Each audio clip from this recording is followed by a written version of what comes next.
There we are. This is the Atomic Trivia War 9000, and it's movie night. I'm your host, Jason Hawk. Let's meet the panelists. From Toronto, Canada, he's Kevin Archibald. And I'm from the Bottle City of Candor tonight, sir. The Bottle City of Canada? Yep. From San Jose, Costa Rica, he is Omar Hernandez. Why am I here, Jason? Why? Because we love you, and we want to subject you to horrible, horrible movies. And from Seattle, Washington, she's Rochelle Mantanona. This episode is brought to you by the drink Orange Crush. It's delicious and nutritious. Get some tonight. And joining us all the way from England, he is Richard Smith, our patron saint. Hello, good evening, everybody. Now, I just want to kind of let people know that Rich wasn't going to be on this episode until about 20 minutes ago when I happened to mention in passing, hey, we're going to be talking about Superman 4, and you should have heard Rich get all excited. There was this childlike quality that came into his voice, and he started jumping up and down in his seat, and he said, could I come? And Rich always has an open seat here. Please take note that he is the only willing one to be here, right? I am willing because of alcohol.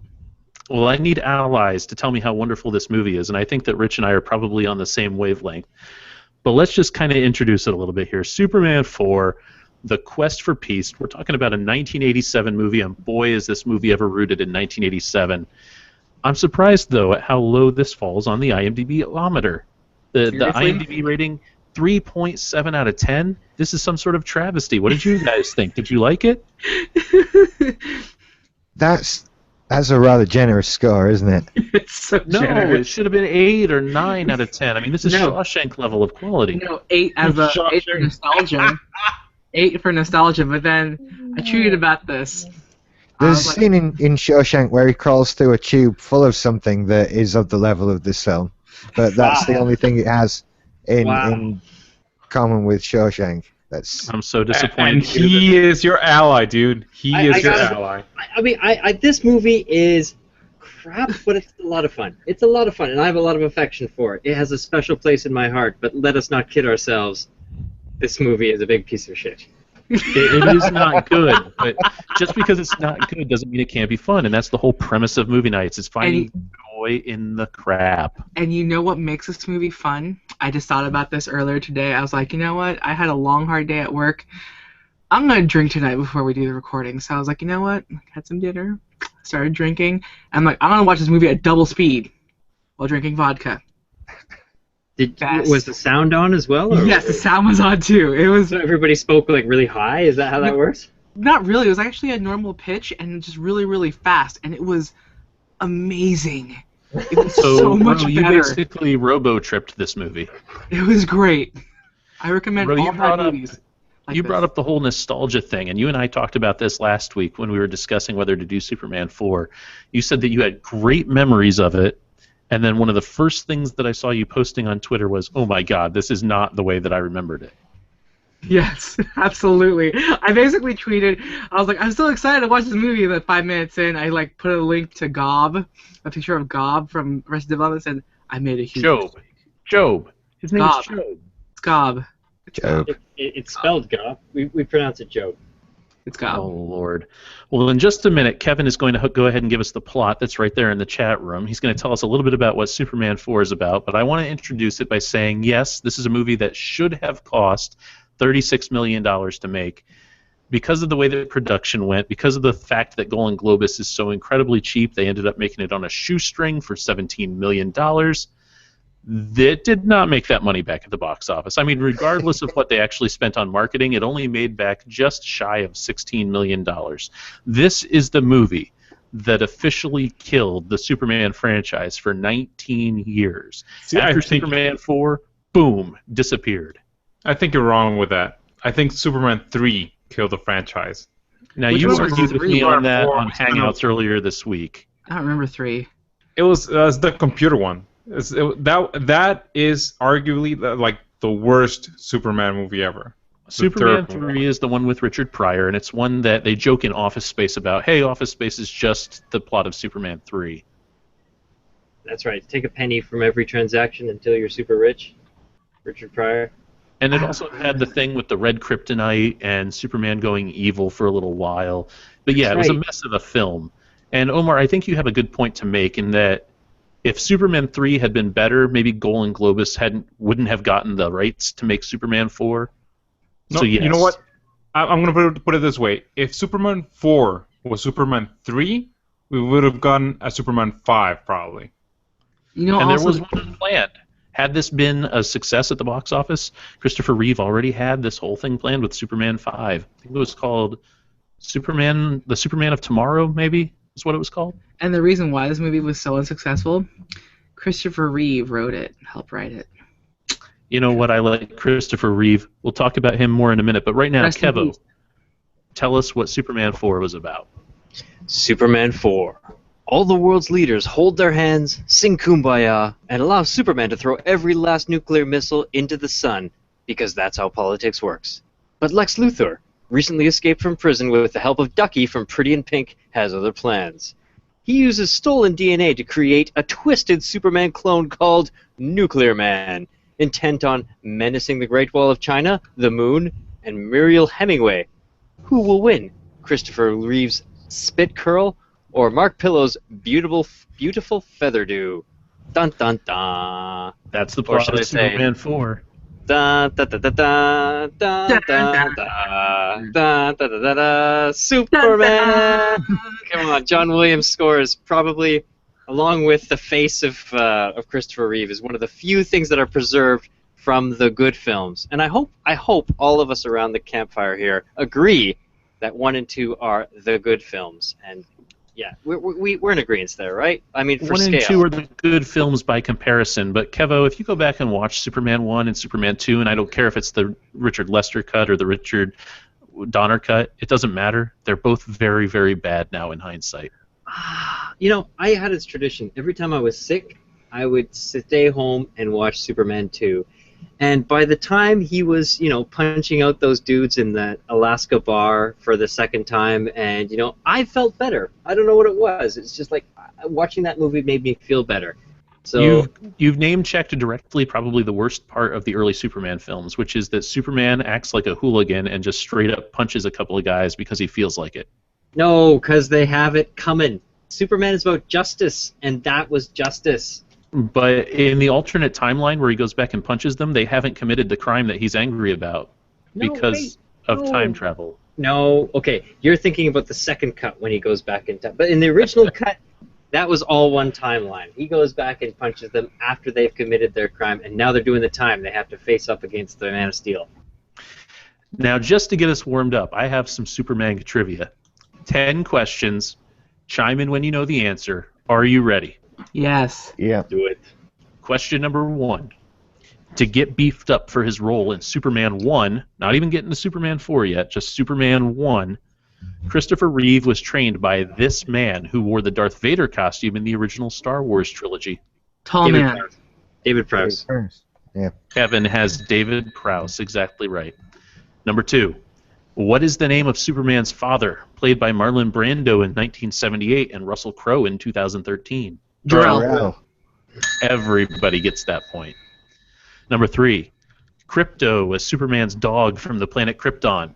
Comet was his super horse from the planet Krypton. That's not What a kind of thing. Oh, it is. What kind of Kryptonian animal was Beppo? Monkey. Cat? Monkey. Cat. Monkey. 2 of you have it. He was the monkey, yes, from Krypton. Number 4. That's ridiculous. Superman 4, The Quest for Peace, was the first and last movie for what English actor turned Chippendales dancer? Mark Pillow. Nice. Rowe has it. Mark Pillow, Nuclear Man himself. Never made Destroy another movie. Superman. Destroy Superman. Number 5. Goodbye, me love you so very much. Nuclear Man was supposed to be the second monster created by Lex Luthor in Superman 4, according to the original script. What classic Superman villain was supposed to be the first? That mud guy. Bizarro. Bizarro, yeah. Bizarro, yeah. Omar gets the point. Right. Bizarro was I supposed to come would first. appreciate seeing Bizarro. That would have been cooler. Did Bizarro's a hard one to make work because he's very clownish. Yeah. Did you watch that deleted scene that I sent, like the YouTube one? No. If you thought Superman 2 was bad, it was horrible. It was like the first fight with the Bizarro guy, and it was so slow. It was terrible. Number 6. Name any 3 other films by Golan Globus. That's the production company, by the way, that made Superman 4. So name any other 3 films. Delta Force. Yes. Dragonheart. I believe so. Lionheart. Masters of the Universe. Was it Masters of the Universe? There's a long list here, so forgive me while I catch up. Masters of the Universe, 1987. Yes. How did you know that? Kevin gets the points. How did you know that? Seriously, did you research this? Cinema history. Come on. Did you just recently research this within the last week? I did look at like the company Canon that made this film. Like this was one of the things that put them out of business. So you recently researched this, though. This is not like no knowledge. Okay. No, Golan Globus has all these titles that you know. Enter the Ninja, same company, right? Yeah. American Ninja, those ones. American Ninja, yeah, exactly. Death Wish, the Charles Bronson ones. Revenge of the Ninja, Breakin' and Breakin' 2 Electric Boogaloo. Everybody jokes about that name, but it was this company that made them. That's the best title. Let's see, what else is on there? Rappin', Life Force, remember Life Force? The one with Sir Patrick Stewart himself? No. Space Vampire. Runaway Train was a really, really good movie, actually, I believe.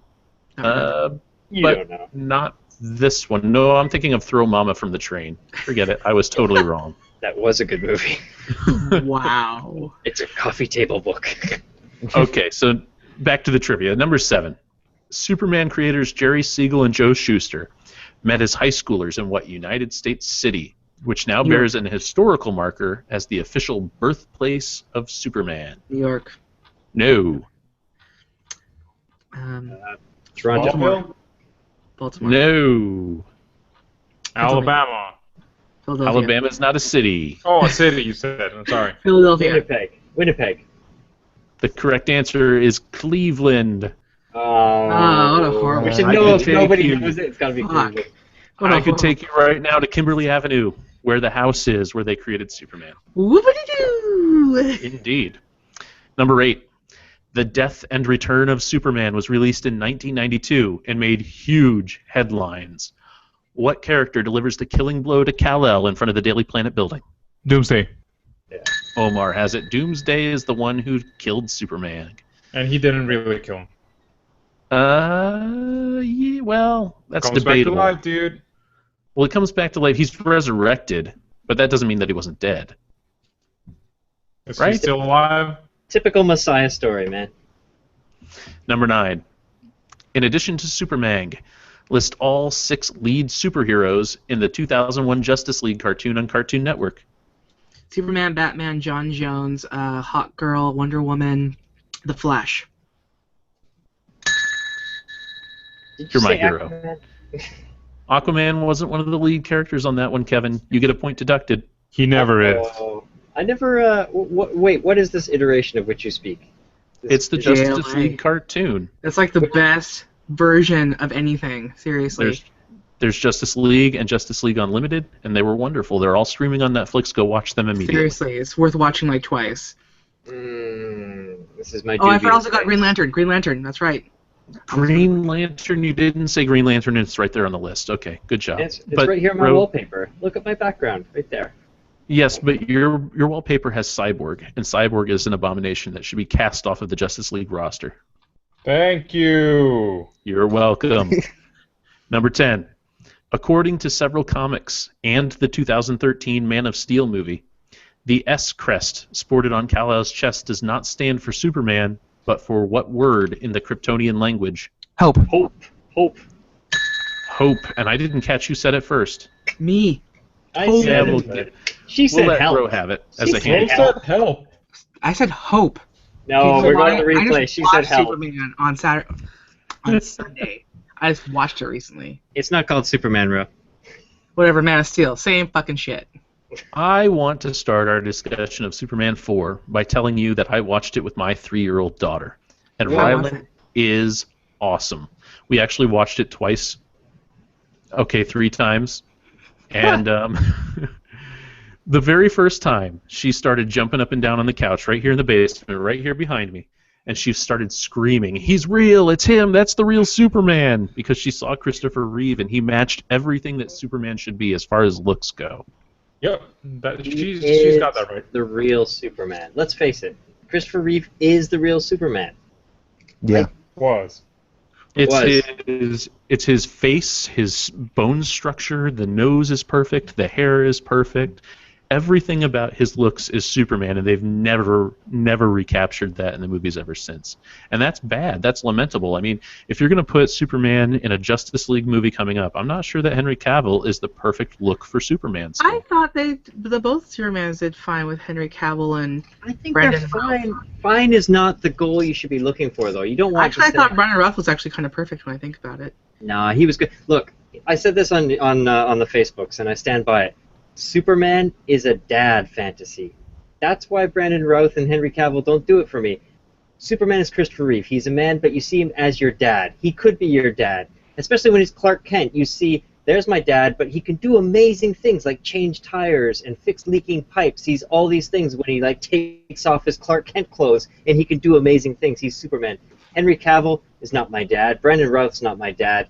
But Christopher Reeve, he could be my dad. You know what? Therefore, he's the You're best. just on the vegan police. So you know what? You're just wrong.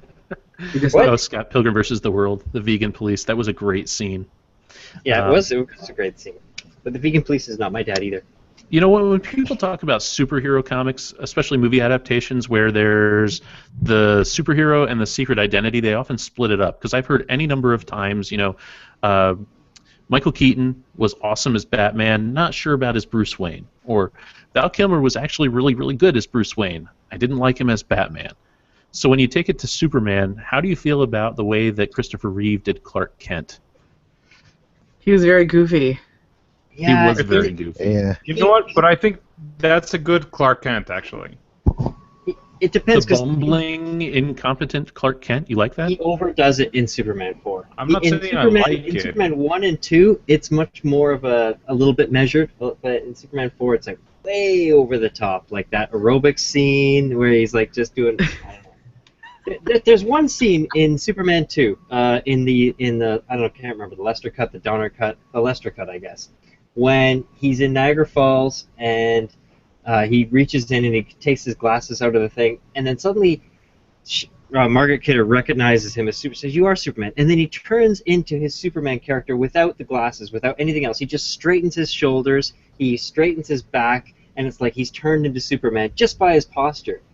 And I think that's pretty impressive acting from Christopher Reeve. It's like this posture difference is the difference between the difference. So many names. It's Christopher Reeve, Superman, Kal-El, Clark Kent. I get them mixed up. But the difference between Clark Kent and Superman, the acting was pretty impressive. But by the time we got to Superman 4, it's pretty over-the-top hamish. You make fun of that section in the gym when they're doing the cardio, and he turns around and there's the neon sign in the back, and he's dancing to it and doing the flexing and the poses. I actually had that marked down as something that I really liked as far as characterization, because it showed Superman, you know, normally when he's in the tights, he's all serious and upstanding and, "Why, yes, Mr. President, I think that this is the way that truth and justice is." But when he's Clark Kent, he gets to act like a kid, like a normal person just trying to fit in. I really liked that scene. So goofy. It was goofy, But but Superman should be able to be goofy once in a while. But it's in '80s movies. I mean, I don't put that on the character or the acting. It's just he is a victim of the script and how movies were wrote at And that the time. culture. Yeah. Yeah. Oh my god, freaking shoulder pads. Yes. Horrible. That fashion, oh man. Absolutely freaking horrible. You're They're all talking about football Mariel players. Hemingway. Horrible. Horrible. So let's talk about Mariel Hemingway, because that's where you're going with that. I know. You And had also Lois Lane, she had... Lois Lane was even worse. I think we had to bring in Muriel Hemingway because Lois Lane had kind of let herself go. So we needed to bring in a She second wasn't of that this old, one. though. She really wasn't that old during the movie. I looked this up, I'm like, she looks really old. How old is she during this movie? And I looked it up, I'm like, oh, she's like maybe 30 or something? Yeah, but unfortunately the actress has kind of history of like mental problems and Drinking? drug use. Yeah, you can but, see that. I'm But like more like as a result of actual mental problems, like mental health issues. Oh, Like, that's she too was, sad. Yeah. And the story goes that Margot Kidder and Christopher Reeve were not getting along behind the scenes either, so it was hard for them to have a lot of on-screen chemistry as Lois and Clark. Yeah, let's see. She was 30. Oh, actually, she was kind of old. Wait, hold on. She was born in 1948. So you take 1948 minus Do your maths, Ro. minus 1987. She was 39. So she looked her age. So I can't. Yeah, it wasn't bad at all. But here's my central question. Lois and Clark has always been the key combination. And in this one, they introduce Lacey, the publisher's daughter, who is a love interest for Clark. She's in love with Clark Kent. She doesn't like Superman. Margot Kidder as Lois Lane is in love with Superman, but she doesn't like Clark Kent. And in this movie, I thought that Lacey, even though she started off as being entirely shallow and kind of an antagonist character, I thought she worked better, and I thought that she was more noble by the end of the movie. She actually liked Clark for who he was. Yep. Not this idealized thing that she was looking up to, this idealized superhero, this god among men. That's not what she wanted. She just wanted a real guy. And I really liked her character. I don't think that whatsoever. Yeah, she redeemed herself in regards to like ethics in journalism. Ethics in journalism. That's what this movie is about. It's about ethics in journalism. But no, the only reason why she was after Clark Kent was basically because Lois Lane told her, like, I don't think he's your type, and she's like, oh, a challenge. So okay. No, she was interested before she no, told she her that. wasn't. She was. She was not. I just watched it at double speed. She was not. At double speed. Yes. You must very have missed quickly the part didn't where want Omar that. was right then, because Omar is right on this one. She expressed her interest in Clark. Lois tried to push Clark away from her, and she kept on going. And she shows a true character arc. She changes. She sheds her shallowness. I think she's way better than Lois Lane because Lois Lane doesn't change. She doesn't get better. She doesn't show any kind of redemption story. Lacey is where this is all at, and if we're being absolutely honest, Muriel Hemingway's legs are way better as well. Okay, no, I completely disagree with this because she was completely shallow. Like I said, she only went better when she went against her father with the whole journalism thing and how they shouldn't be sensationalist. But she basically saw that, it's like a forbidden fruit sort of thing. So it's a challenge. Even in the gym scene, she was like, "Come back to my." And she seemed completely like legitimate, and she was like, "Yeah, that dude's an asshole. I guess I'm surrounded by assholes." Oh yeah, there's that, but it doesn't matter. Okay, come on now. The fact that one of her first scenes with Clark Kent, she was like, when Clark Kent was coming to her office, what did she do? She sat on her desk, showing the sexy leg model shoot pose thing. Who does that? What boss does that? Is your office not like that? Because mine totally is. Again, No. that can also show that she was actually interested on him. No, and she wanted to be like all sexy for him and shit. Oh my god. And it's where she started, and it didn't work, and she was forced to reevaluate what she was doing wrong. She had to get to know him on a personal level instead of just being a shallow, sex-based level. She was still a horrible She was a person. character. Also, All right, let's back up a little bit. Wait. Jason, you called out a couple of things, which I don't. If you don't mind, I want to go back to. Like, Okay, go for it. number one, you credited Muriel Hemingway for liking the actual real Superman, as in Clark Kent, as if that's the real Superman. Is that it? Okay, if you remember the Kill Bill monologue, the Kill Bill guy was all like, Clark Kent is not really Superman. Clark Kent is what he puts on because that's what he thinks of humanity. So, are you saying philosophically that the Kal-El person is closer to Clark Kent in real life and puts on Superman? Come on, or Kevin. does Superman put on Clark Kent? It doesn't work like that. He's just saying that every girl would love the Superman because he is the Superman. And she doesn't give a shit about Superman. She wants a real, No. like normal guy. No, if she was really involved with Clark Kent and really cared about him, she would have visited his ass instead of Lois Lane when he was sick.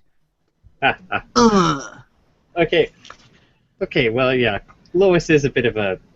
Yeah, she only wants the Superman. But Superman does troll her quite a bit. I mean, he forces her to walk off a bloomin' balcony and without saying, hey, by the way, this isn't going to be bad, and then not until she's like halfway. And he burns her duck. Let's not forget that. He uses his laser eyes on the duck.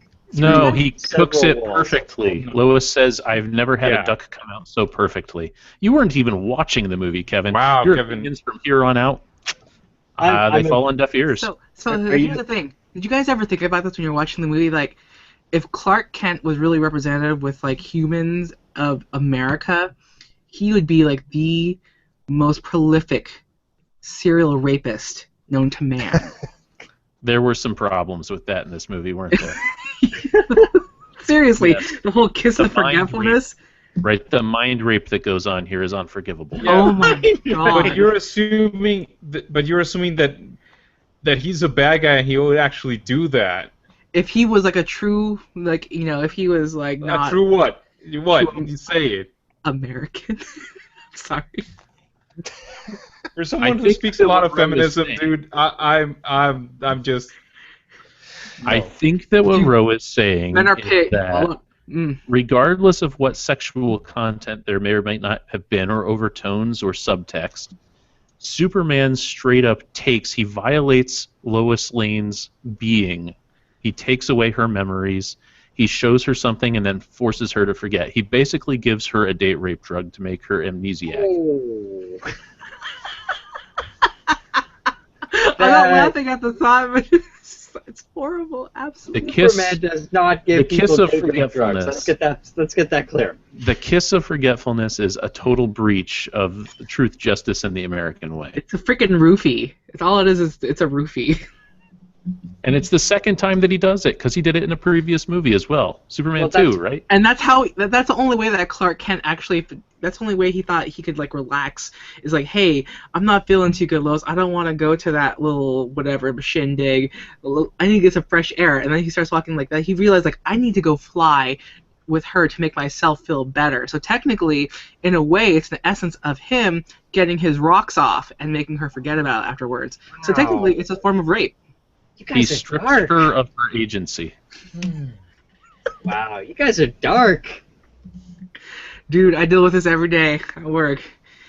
Let's back up and hit some high points in the movie. What was strange for me watching this movie this time is how, in my memory, I seem to think that Nuclear Man came in after about 10 minutes.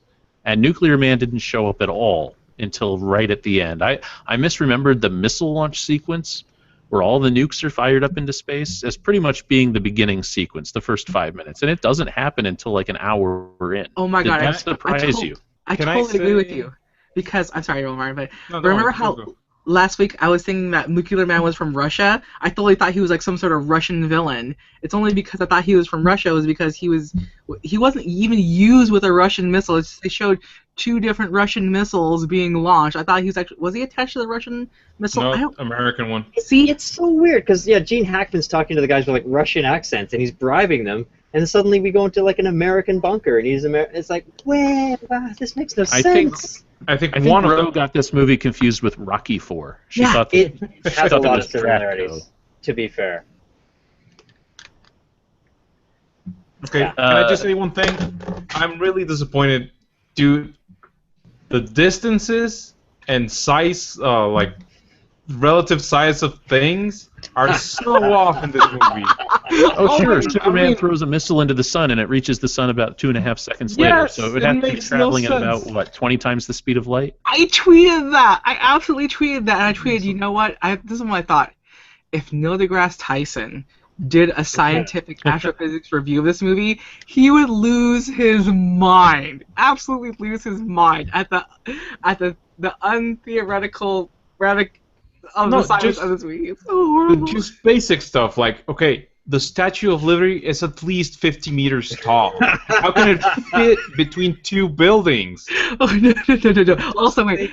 Okay, so when him and Nuclear Man was fighting, so they were first fighting in the Metropolis/New York, and then they go into space, and then they go down back to Earth. Why did they go to China, the Great Wall of China, and it was still daytime in both scenes? Yes. No, they go to China, New York, and Italy in the same scene. Oh my, daytime!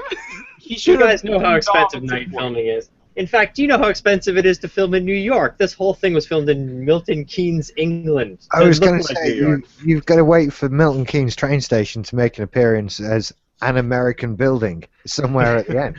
Oh, was that in the beginning or towards the end? No, it was the United Nations. Right. The train station was the United Nations. And may I add, the nuclear dude takes the girl outside of the Earth's atmosphere. That Yours was was the the most Hemingway. egregious error. It's he moves the moon. You Yeah, know how the does she disasters he move can cause with that? Okay, here's a question too.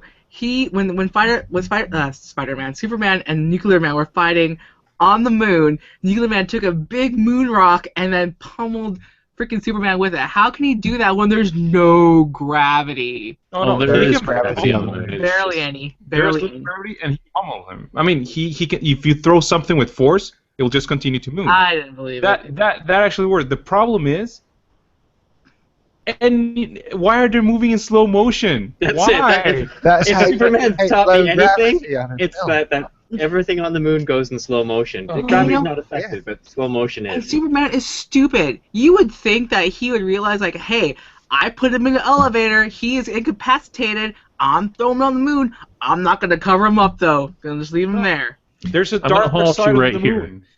I'm going to halt you right here. Ro, who was Superman fighting on the moon? Nuclear Man. I'm sorry, what's that? One more time? Nuclear Man. Nuclear Man. Okay, I thought you were doing the Gene Hackman thing. All through this movie, Gene Hackman kept on saying Nuclear Man. Nuclear missiles, nuclear power, nuclear man, and it was driving me absolutely insane. I hate that they made this with Lex Luthor.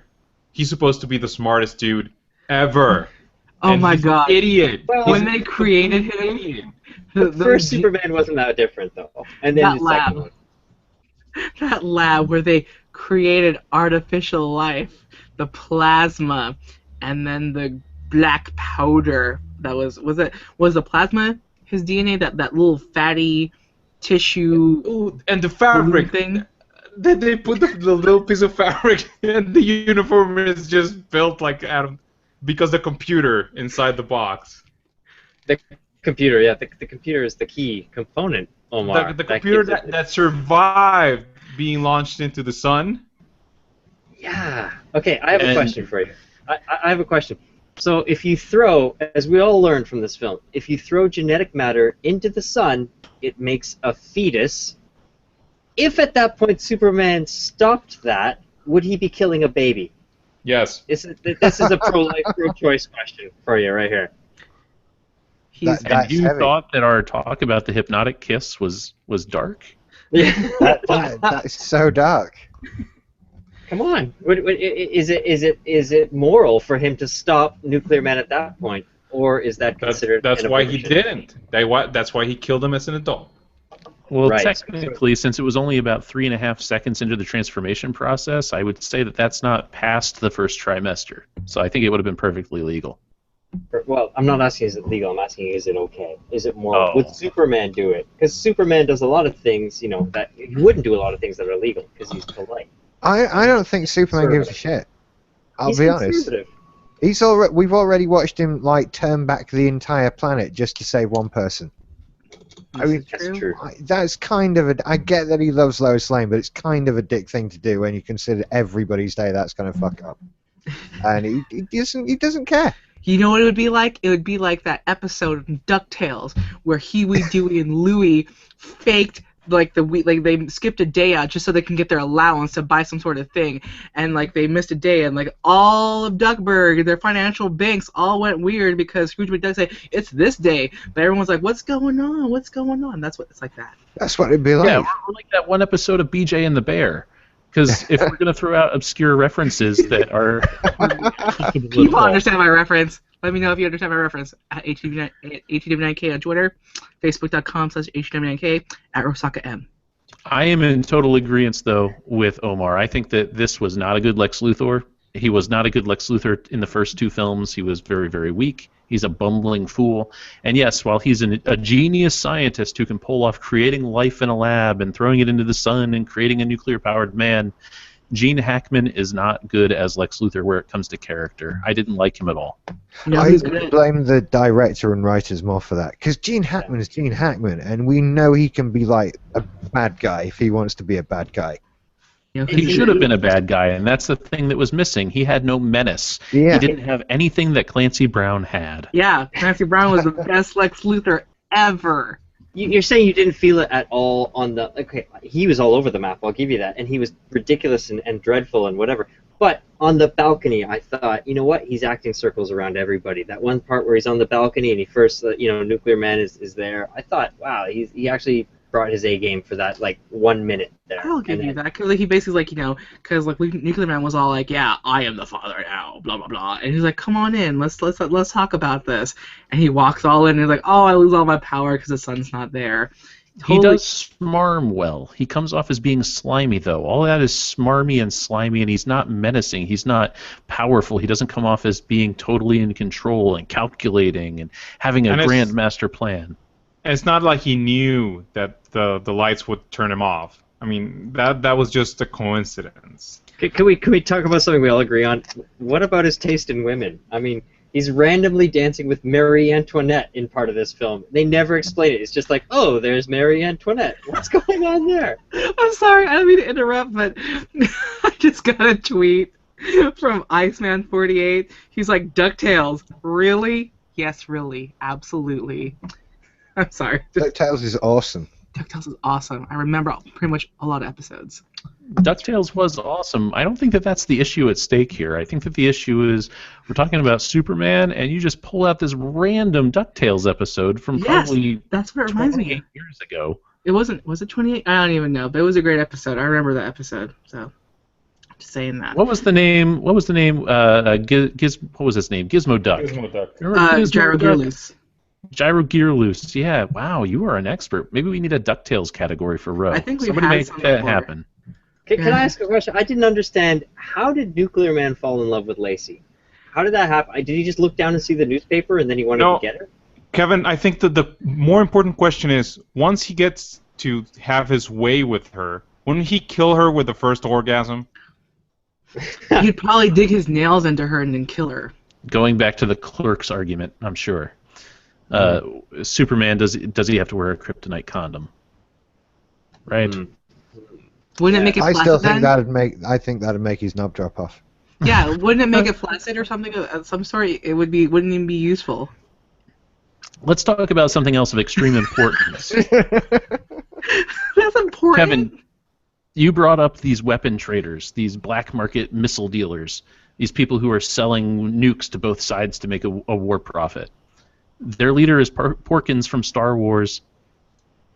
Really? Is that the guy? That's the guy from Porkins? That's Porkins. That's Porkins from Star Wars. William That is Hootkins. awesome. He's been dead for 10 years now, but he's in every 80s movie that you have ever cared about. Just like Christopher Reeve, he's been dead since 2004. Uh-oh. Yeah, Hootkins died the next year, but he's Lieutenant Eckard in the 1989 Tim Burton Batman movie. Oh, yeah. Ah. Yeah. He's one of the top men at the end of Raiders. Okay. Dudes from the government who take Oh part. yeah. It's like he's like it's classified. He was one of those hybrid monsters in The Island of Dr. Moreau, the one with Val Kilmer. I don't remember that movie at all. That's going to be a movie night not movie. That bad. It is. not It's that bad. painful. It's horrible. Really? I don't Never remember seen it as being that bad. He was Munson in Flash Gordon. Yep. And here's the one that will really blow your mind. He was going to play Dennis Nedry in Jurassic Park, but at the very last minute, he got replaced by Wayne Knight. Wow. I appreciate Wayne Knight. I believe he was also in Biggles' Adventures in Time. Oh, no. Seriously. Wow. What is that? Oh, you're going to get an email with a link on it soon. I'm looking for it. I swear he's in that film. Biggles, 1986. Chuck. Yeah. So here's your next challenge. I mean, we've talked endlessly about things that are wrong with this film, but I want to hear what you saw that was good in the film, and I'll start us off. I actually thought that the opening, where Superman rescues the cosmonauts, was great on several levels. I mean, the effects weren't terrific, but they also weren't bad. Superman shows up, it's the end of the Cold War, and he rescues a bunch of Russians, and that's incredibly symbolic of his international goodwill. He's not just there for America, he's a Superman for the entire world. He saves lives regardless of political affiliation. He even speaks Russian right to them and says, something along the lines, I think of, wasn't it like, be a little bit more careful next time, comrade? No, I think he says, you can sing inside here and you'll be safe, or something like that. Yes. Well, he shouldn't have been able to hear them singing because space is a vacuum. But that's No, but another you can thing. see it on the Yes, columns. that's what. Come on, dude. It was Frank Sinatra. That was business, wasn't it? Was that not the Comrade business? Sinatra. But he starts off the movie by bearing no one any bad will. He doesn't chide them for being Soviets. He doesn't give them any political warnings. Tell your government that I'm watching them. He doesn't say anything like that at all. It's just pure Superman goodwill, last Boy Scout, the whole Superman motif, and I really liked that part of the movie. What about at that World Delegate meeting where like the lady was like, "Hey, we need someone to represent you," and everyone raised their hand from all the Because countries. the whole world can agree on something. That's how politics works. Yeah, they're all like, if we don't support him, he'll kill us. See, I could believe that. That actually brought back memories from Kingdom Come, when that scene where he gets into the UN. The UN in Kingdom Come is an excellent point, Omar, because it's the exact opposite thing. Here, Superman walks into the UN and says, oh, guess what? I'm disarming the entire world. There's nothing that you can do about it. I'm taking away all of your weapons. And they all cheer for him. That's apparently what happens when an undocumented alien comes in and says, I'm taking away every weapon that you have. In Kingdom Come, he walks into the UN and they're like, we're going to nuke Kansas to get rid of all the superheroes because you're too much of a threat to humanity. Oh no! When he comes in is when it already happened, and he's That's pissed. right. And he's That's like, right. "Oh, I'm gonna kill you right now." Right. Or the Injustice storyline. where That's he no, decides to take over. no. What? I just Spoilers, Kevin. bought the first 2 trade paperbacks. Let me read them first. Oh, what? Injustice? Yes. Okay. Yeah. I know it's been out for like 3 years, but until now I'm gonna read them. I played the video game. Other good parts. Tell me what you liked. I The like score how was after good. he stops the subway, he does the same thing he did on the airplane in the first film, where he's like, I hope this hasn't put you off air travel. It's still statistically the safest way to travel. And he does the same deal with the subway. And they do a hit back to that on the Brandon Routh Superman as well. That's pretty cool. Yes, the very British subway trains. The score good. I still like the fight in space with the worst blue screen scene ever in the No, history of blue screen come shots. on. No, it makes no sense. It's not exciting. There's no real action there. I mean, they're just like shoving each other around. Yeah, it's horrendous. Why they're in space and they're shoving each other around? they're stepping backwards and forwards from each other in space. It's absolutely horrendous. It's unforgivably bad. It's beyond like, oh, we haven't got much of a budget for special effects. Like, you idiots. It might work that way. You don't know. You don't know. Just then don't shoot it. If that's how you have to do it, then that scene, that shot can't be in the film. And make it nighttime in some countries when you go there. And the way that he plugs the volcano, dude, come on. That made me laugh. That was cartoonish. It was like perfectly cut flat. It was awesome. Really that small wasn't potato misreading how that. he rebuilds the Great Wall of China with his laser Lego building eyes. Okay, would you believe that all the tourists are mostly white? Is that like a thing? Well, I would think that some I of mean, the tourists isn't it would like be South wrong. Africa where almost everyone who lives in China is white and it's just like 10% of them that are So Chinese? you're saying 1 billion people are white in China? Yeah, that's what I'm saying. Isn't that how it works according to this movie? I thought it was amazing. Like, that's a lot of white people in the Great Wall of China, man. I would think that there would be more ethnicity in there. That's just me. Okay, I got another tweet from Iceman48. Ask the boys how much they would like to see the Superman movie that is born in USSR. As a movie, I mean. Oh, Red Sun? Done. Yeah, for sure. I'd I watch still need to that. read that. Comic is great. I need to pirate that right now. Hold on. It's terrific stuff, especially the ending because you don't see it coming. No spoilers! No spoilers. Well, I don't think that that's a spoiler to say that you don't see the I think ending it- coming. I think it'd be I'm good just- as a cartoon. I can like guess as a it, though. animated form. Watch Bro. it. Okay. I'm just gonna give you one word here. What? Comrade Vadmankov. Yeah, Comrade Batman. Isn't it called like Spider-Man Red Sun? Or it's the Spider-Man? Superman Red Sun? Red Sun. Yes. How's that Orange Crush working for you, Ro? Oh my god, I need a refill. It's all empty. I need another refill, but I'm not going to get up. I think Red Sun has your satisfying Lex Luthor in that. You'll be happy with how Lex turned out in that one. Hey, Ro, did you hear about the Sony deal so that Spider-Man can appear in the next Superman movie? Yeah, I saw your tweet. I'm whatever. It's not gonna be Andrew Garfield. That's fine. Maybe they'll pick someone that's like Hispanic or black or whatever. What's so funny? And that, ladies and gentlemen, is just how far gone Ro is. What? I understand what you're saying. Why is it funny? I don't get it. I can't. I'm looking forward to Spider-Man and Flash Gordon working together at long last. It's going to be excellent.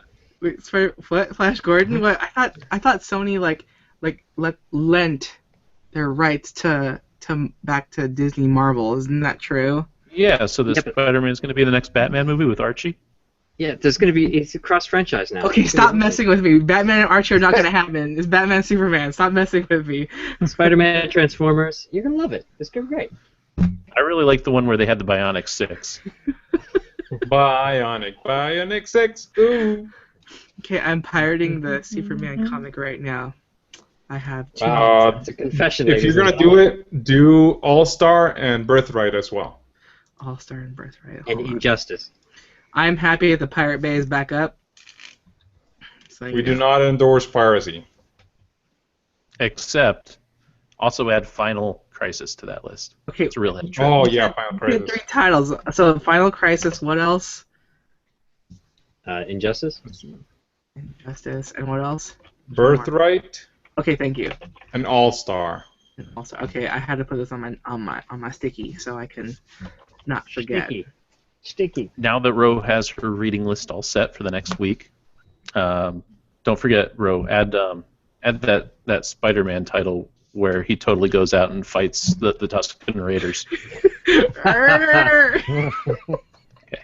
Now that your reading list is all set, I think that we've had a really fun discussion about Superman 4. Admit it, you people, you enjoyed watching this far more than you promised that you wouldn't. Because when I brought this up, when I pitched Superman 4 to you, I was the subject of death threats. I was receiving complaints in my email. You guys screamed no. I just told you it was a bad movie, and it's a bad movie. It's boring. It's meh. It's this vanilla. It's not good. It's not bad.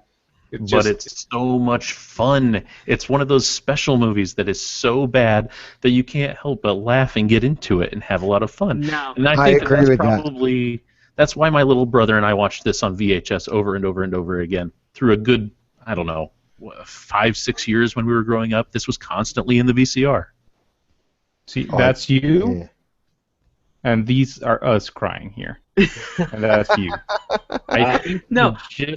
Are you calling me the devil? I was excited just like you, Jason. Remember, I was like, "Oh, Superman 4, yeah!" And then I realized, wow, this is a bad movie. So the first time I watched it, I was tweeting my sadness and my animosity towards you. I'm like, oh my god. But when I watched it earlier today with alcohol at double the speed, it was 1,000,000 times better. It's still I've said it before. I'll say it again. ATW9K Movie Night is all about finding the joy in crap. And if you want more crap, visit simplysyndicated.com, where you can find lots of episodes of the Atomic Trivia War 9000, as well as shows that don't blow goats. I'm talking about Nerd Hurdles, an excellent show. Masters of None, an excellent show. Starbase 66, an excellent show. All kinds of things. And I believe, Rich, you're putting out the old Star Trek podcast that you used to do. So. Both Make It So and Movies You Should See are being re-podcasted from the beginning. Very and cool. That's so very happy to my ears. I'm looking forward to going back and listening to those. Yeah. Well, you could listen to them all on SoundCloud as well. All the Make It So's and Movies You Should See are on SoundCloud for people in the US. I wish that people would just go to SoundCloud directly instead of going through iTunes, because there's some really cool features there. Did you know that when you go to SoundCloud and listen to the episode there, you can actually comment right at the timestamp that you want to comment on, which adds this neat. It's this weird meta kind of feature that lets you kind of have your say, like you're having a conversation with us in delayed time. Absolutely. I'm a big fan of SoundCloud and all its functionality. Cool stuff. All right. Well, we'll end it there. We're going to see everybody next week on the Atomic Trivia War 9000. Anything that you guys want to plug before we say goodbye? Look forward to the new podcast with me and Rick about Stargate. Yay! Yes. Do you have called an the official title? I don't know if he wants to release it officially, but it's the Blank Blank, and it's a cool title. Totally relates to Stargate. It's like a number with an object. My understanding is that you'll be watching each Stargate episode and reporting back to us. Yes, absolutely. I look forward to it. Anything else we want to plug? Remote Patrol's back. Yes, it is. We just recorded it right before this. It was some glorious Magnum mustache. Absolutely. All right. Well, we'll see everybody next week on the Atomic Trivia War 9000. Have fun. See ya. Destroy Superman. Bye.